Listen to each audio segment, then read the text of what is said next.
नमस्कार, मी डॉक्टर कैलास शेवाळे. मी kidney specialist आहे. आज आपण इथे किडनी डिसीज म्हणजे किडनीचा आजार आणि सूज, शरीराला येणारी सूज, त्याला इडिमा असं म्हणतात इंग्लिशमध्ये, त्याबद्दल बोलूया. महत्वाचं म्हणजे आपण जर बघितलं तर किडनीचा आजार बऱ्यापैकी वाढत चाललेला आहे. जवळपास डायबिटीसच्या 30 ते 40% लोकांना किडनीचा आजार कधी ना कधी त्यांच्या आयुष्यामध्ये उद्भवतो.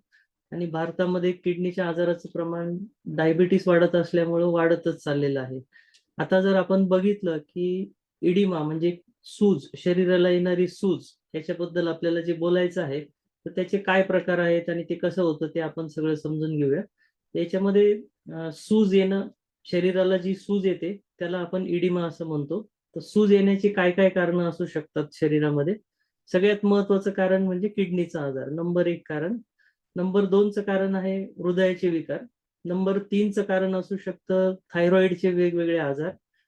आणि चौथं महत्वाचं कारण म्हणजे बाकीचे काही लिव्हरचे आजारमध्ये पण आपल्याला सूज येऊ शकते शरीरामध्ये. पाचवं काही कारणमध्ये त्याच्यामध्ये काही पेशंट्स स्वतःहून काही औषधं खातात आणि त्याच्यामुळे सुद्धा शरीराला सूज येऊ शकते. आणखी एक कारण म्हणजे शरीराला काही विशिष्ट ठिकाणी सूज आली तर त्याची वेगळे कारण असू शकतात. आता सूज येण्याचे दोन मुख्य प्रकार शरीरावर सूज येण्याचे आपण म्हणतो. एक म्हणजे जनरलाइज इडिमा, म्हणजे शरीराच्या सर्व भागावरती तो सूज असते, सर्वत्र येणारी सूज, त्याला म्हणतात जनरलाइज इडिमा. आणि लोकलाइज्ड इडिमा दुसरा प्रकार. म्हणजे लोकलाइज म्हणजे शरीराच्या एका विशिष्ट भागावर येणारी सूज, बाकी शरीराला सूज नसते, फक्त एका भागावर येते, त्याला म्हणतात लोकलाइज्ड इडिमा. आता जनरलाइज्ड इडिमाचे काय काय कारण आहेत म्हणजे सर्वत्रिक येणारी सूज, त्याच्यावरती काय, त्याचे काय मुख्य कारण, तर महत्वाचं आपण जसं बोललो की किडनीचा विकार. किडनीच्या विकारामध्ये सूज काय येते, तर किडनीचं महत्वाचं काम असतं की शरीरातनं जे एक्स्ट्राचं जे पाणी आणि क्षार जमा होतात बॉडीमध्ये, ते लघवीच्या रूपानं बाहेर काढण्याचं महत्वाचं काम किडनीचं आहे. आणि जर किडनी विकार असेल तर त्याची किडनीची कार्यक्षमता कमी होते, शरीरातनं घाण बाहेर काढणे, एक्स्ट्रा पाणी आणि क्षार बाहेर काढण्याचं काम कमी होऊन जातं आणि त्याच्यामुळे शरीराला सूज येते. जनरली जी किडनीमुळे सूज येते ती शरीराला सार्वत्रिक सूज म्हणजे जनरलाइज्ड इडिमा असतो. तो काही एका विशिष्ट भागावर येत नाही. सुरुवातीला डोळ्याच्या आजूबाजूला सूज दिसते किडनीच्या आजारामध्ये, आणि जनरली ही सूज सकाळच्या वेळेला जास्त दिसते.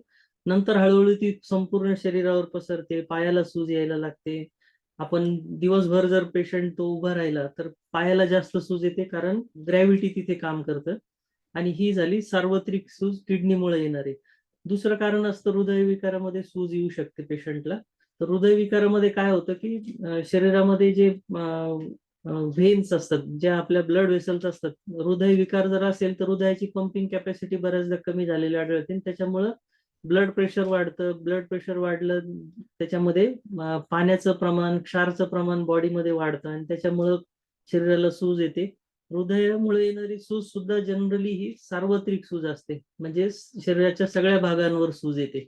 आणि जनरली हृदयाच्या बाबतीत जर बघितलं तर हृदयामुळे येणारे सूज, तर पायाला अगोदर सूज यायला लागते, नंतर शरीराच्या इतर भागांना सूज यायला लागते. जसं किडनीमध्ये अगोदर डोळ्याला आजूबाजूला येते सूज आणि मग बाकीच्या शरीरावर येते.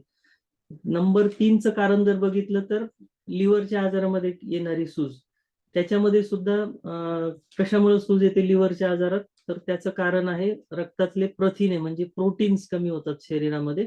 रक्तातलं प्रोटीनचं प्रमाण जर कमी झालं तर शरीरामध्ये मीठ आणि पाणी जमा होतं आणि त्याच्यामुळे शरीराला सार्वत्रिक म्हणजे जनरलाइज्ड इडिमा येतो, सर्व शरीराला सूज येते. ही लिव्हरच्या आजारामध्ये येणारी सूज. आणि लिव्हरच्या आजारामध्ये येणारी सूज आपण जर बघितलं तर पोटावर बऱ्यापैकी अगोदर येते, नंतर पायावर येते आणि नंतर शरीराच्या इतर भागांवरती सूज पसरते. याच्यावरून आपल्याला ओळखता येतं की हे कशामुळे येत. चौथं कारण आहे की थायरॉइडच्या आजारामध्ये येणारी सूज. त्याच्यामध्ये जनरली जी येणारी सूज असते ती पायाला जास्त करून आपल्याला आढळते. आणि त्याच्यामध्ये सुद्धा एक्स्ट्रा वॉटर आणि सॉल्ट शरीरामध्ये जमा होतं आणि त्याच्यामुळे पायाला सूज यायला लागते. तर हे झालं चौथं कारण. हे सर्व कारण सार्वत्रिक इडिमा म्हणजे जनरलाइज इडिमाचे आहेत. आणि पाचवं एक कारण जनरलाइज इडिमाचं आहे की औषधांचा गैरवापर म्हणता येईल त्याला. की उदाहरणार्थ पेन किलर औषधं पेशंट वर्ष काही कारणास्तव खातात, जॉईंट पेनसाठी म्हणा कशासाठी, आणि त्याच्यामुळं शरीरामध्ये पाणी आणि सॉल्ट जमा होतं आणि त्याच्यामुळं शरीराला सार्वत्रिक सूज येऊ शकते. तसंच किडनीचं काम देखील त्या पेन किलरमुळे कमी होऊ शकतं. तर हे झालं सार्वत्रिक सुजेचे सगळे कारण. आता लोकलाइज्ड इडिमा, लोकलाइज्ड म्हणजे शरीराच्या एखाद्या विशिष्ट भागावर येणारी सूज, तर ती त्या भागापुरती मर्यादित असते आणि त्या भागामध्ये काही आजार जर झाले, उदाहरणार्थ एखाद्याच्या फक्त एका पायाला सूज आली, त्या भागातल्या रक्तवाहिन्यांमध्ये गुठळ्या तयार झाल्या आहेत का, त्याच्यामुळे सूज येते का, ते एक कारण असू शकतं. दुसरं कारण म्हणजे त्या भागामधले जॉईंट जर इन्फ्लेम झाले असतील, म्हणजे काय म्हणता येईल त्याला, ओस्टिओआर्थरायटिस, सांधेवात, तर त्याच्यामुळे जर आलं तर त्याच्यामुळे सूज येऊ शकते. एखाद्याला रक्तवाहिन्या ज्या दोन शुद्ध आणि अशुद्ध रक्तवाहिन्या असतात, तर शुद्ध रक्तवाहिनी जरी बंद पडली तरी एकाच भागाला सूज येऊ शकते. आणि इतरत्र जर कुठे आलं तर त्या भागात काय आजार झालेले आहेत त्यामुळे सूज येऊ शकते. तर हे झाले सूज आणि त्याचे कारण आणि कशामुळे ते येतं. आता जर किडनीच्या आजाराबद्दल आपण बोलतोय, तर किडनीच्या आजारामुळे येणारी जर सूज आपल्याला दिसते ती, तर कसं ओळखायचं की हे, कन्फर्म कसं करायचं की हे किडनीच्याच आजारामुळे, तर त्याच्यासाठी विशिष्ट तपासण्या आपण केल्या जातात. तर किडनीच्या काही आजारामध्ये कशी सूज येते, त्यांना महत्वाचं म्हणजे नेफ्रॉटिक सिंड्रोम नावाचा एक आजार असतो. त्याच्यामध्ये रक्तामध्ये जे प्रोटीन्स असतात ते लघवीद्वारे बाहेर जातात शरीराच्या, आणि नॉर्मली 150 मिलीग्राम पेक्षा प्रोटीन युरिन मध्ये दिसत नाही 24 तासामध्ये. पण जर जास्त प्रमाणात प्रोटीन प्रोटीन युरिन मध्ये जर गेले तर शरीरावर सूज येते, आणि त्या आजाराला म्हणतात नेफ्रॉटिक सिंड्रोम. मग नेफ्रॉटिक सिंड्रोम तपासण्याकरता युरिनचे एक्झामिनेशन म्हणजे लघवीची तपासणी, त्याच्यामध्ये प्रोटीन्स किती आहेत त्याच्यावरनं आपल्याला समजू शकतं. दुसरं महत्वाची तपासणी म्हणजे क्रिएटिनिन. जर क्रिएटिनिन नॉर्मल किती असतं, 0.6 ते 1.2, क्रिएटिनिन हा मापदंड आहे किडनी किती काम करते हे कळतं आपल्याला. जर क्रिएटिनिन वाढलं याचा अर्थ शरीरात विषारी द्रव्य जमा होत आहेत आणि किडनीची कार्यक्षमता कमी झाली असं आपल्या लक्षात येतं.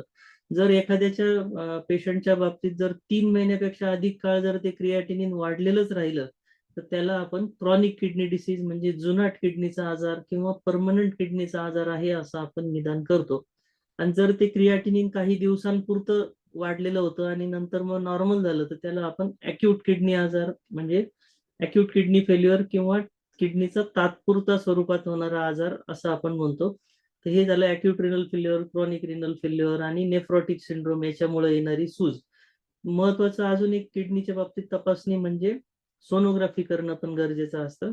सोनोग्राफी म्हणजे पोटाचं जे आपण चेक करतो, किडनीचा आकार व्यवस्थित आहे का, 2 किडन्या दिसत आहेत का, किडनीमध्ये काही दोष उत्पन्न झालेले आपल्याला सोनोग्राफीमध्ये दिसत आहेत का. जर किडनीची साईज व्यवस्थित आहे तर आपण म्हणू शकतो की हा टेम्पररी प्रकारचा आजार असू शकतो. जर किडनीचा आकार एकदम लहान होऊन गेलेला असेल, नॉर्मल किडनी साईज 9 ते 11 सेंटीमीटर असते, जर त्या आकुंचन पावलेले असतील दोन्ही बाजूच्या किडन्या, तर आपण म्हणू शकतो की हा जुनाट प्रकारचा आजार आहे, म्हणजे क्रॉनिक किडनी डिसीज प्रकारचा आजार आहे. तर अशा पद्धतीने त्याचं निदान होतं. आणि त्याला ट्रीटमेंट कशी करायची किडनीच्या आजारामुळे येणारी सूज, तर ही जनरली आपण म्हटलं तसं की ही सार्वत्रिक सूज असते. आणि त्याच्यामध्ये ट्रीटमेंट महत्वाचं काय आहे की सॉल्ट रिस्ट्रिक्शन म्हणजे मिठाचं प्रमाण जेवणामध्ये कमी करणं. नॉर्मल जे आपण म्हणतो आपण भारतामध्ये आपण जे नॉर्मल जेवण करतो त्याच्यामध्ये साधारण 8 ते 10 ग्रॅम मीठ आपण 24 तासामध्ये खातो. तर जर पेशंटला किडनीचा आजार असेल, किडनीमुळे सूज येत असेल, तर ते मिठाचं प्रमाण आपण 3 ग्रॅम पेक्षा कमी ठेवलं पाहिजे 24 तासामध्ये. म्हणजे नॉर्मल पेक्षा 50% पेक्षा कमी मीठ आपण खाल्लं तर ते सूज कमी व्हायला मदत होते. हे झालं नंबर एक. दुसरं आहे किडनीचा आजार आहे आणि सूज येते, तर मग पाणी आपल्याला कमी पिणं गरजेचं आहे अशा वेळेस.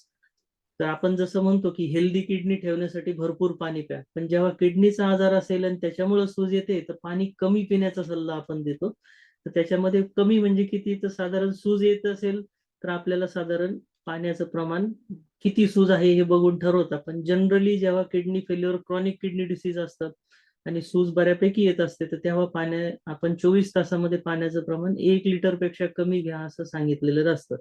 तर मिठाचं प्रमाण कंट्रोल करणे, पाण्याचं प्रमाण कंट्रोल करणे म्हणजे सूज कमी व्हायला मदत होते. नंबर 3 असतं डाययुरेटिक्स, म्हणजे डाययुरेटिक प्रकारची औषधं असतात. तर ते दिल्यानंतर शरीराचं जे एक्स्ट्रा क्षार आहेत आणि त्याच्याबरोबर पाणी सुद्धा युरिन मधनं बाहेर निघून जातं आणि ते किडनीवरती काम करतात. किडनीचं काम वाढवतात, म्हणजे किडनीची कॅपॅसिटी वाढवतात, शरीरातनं एक्स्ट्रा क्षार आणि पाणी बाहेर काढण्याची. त्याला म्हणतात डायुरेटिक्स. ते डायुरेटिकचे डोस आपण देऊन त्याला कंट्रोल करू शकतो. त्याच्यात वेगवेगळे प्रकारचे डायुरेटिक आहे, ते कोणतं द्यायचं ते नंतर आपल्याला पेशंटच्या रिस्पॉन्सवरती ठरवता येतं. तर हे झालं किडनीच्या आजारातली सूज कंट्रोल करण्यासाठी वेगवेगळे उपाय. आणि समजा किडनीचा आजार खूपच जास्त प्रमाणात आहे, किडनीच्या आजाराचे विविध स्टेजेस असतात. तर समजा किडनीचं प्रमाण, जे कार्यक्षमता आहे 10% कमी झाली, त्याच्यामुळे पेशंटला सूज येते, क्रिएटिनिन नावाचा घटक पण बऱ्यापैकी वाढलेला आहे, तर कधी कधी अशा पेशंटला आपल्याला डायलिसिस ही प्रक्रिया, म्हणजे कृत्रिमरित्या रक्त शुद्धीकरणाची प्रक्रिया करून ती सूज कमी करावी लागते. हे झालं किडनीच्या आजारामध्ये सूज कमी करण्याचे उपचार. महत्वाचं म्हणजे त्याच्यात आपण जसं बोललो की मीठ कमी खाणे, पाण्याचा कंट्रोल करणे, तिसरं म्हणजे डायुरेटिक थेरपी, आणि चौथं म्हणजे डायलिसिस करू शकतो आपण आणि कंट्रोल करू शकतो ती सूज. जर ती सूज लिव्हरमुळे येत असेल तर त्यामुळे आपण जसं बोललो की प्रोटीन्स कमी झाल्यामुळं आपल्याला ती सूज दिसते लिव्हरच्या आजारामध्ये. तर मग अशा वेळेस आपल्याला प्रोटीनचे इंजेक्शन्स रक्तामध्ये सलाईनद्वारे दिले जातात, आणि त्यासोबत मग डायुरेटिक्स वापरून मग ती सूज कंट्रोल करता येते. तर हे झालं लिव्हरच्या आजारातली सूज.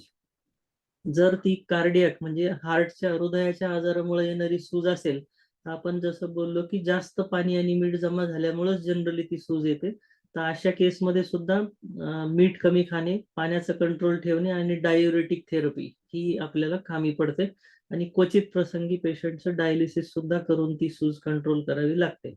तर अशा पद्धतीनं आपण हे क्रॉनिक किडनी डिसीज, म्हणजे मूत्रपिंड विकार आणि त्याच्यामुळे येणारी सूज आणि इतर सुजेचे कारण ही आपण आज चर्चा केलेली आहे.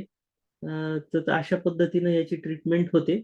आणि जर पेशंट जर डायबिटीस असेल एखाद्याला, म्हणजे मधुमेह असेल, हा उच्च रक्तदाब म्हणजे हाय ब्लड प्रेशर असेल, किंवा हृदयविकार असेल, आणि त्यांना जर सूज येत असेल, तर त्यांनी लवकरात लवकर डॉक्टरांचा सल्ला घेऊन तपासण्या करून ही सूज नेमकी कुठल्या कारणामुळे आहे, हृदयामुळे आहे, किडनीमुळे आहे, का कसल्या लिव्हरच्या आणि बाकीच्या कारणामुळे आहे, त्याची योग्य ते निदान करून त्याची ट्रीटमेंट घेतली पाहिजे.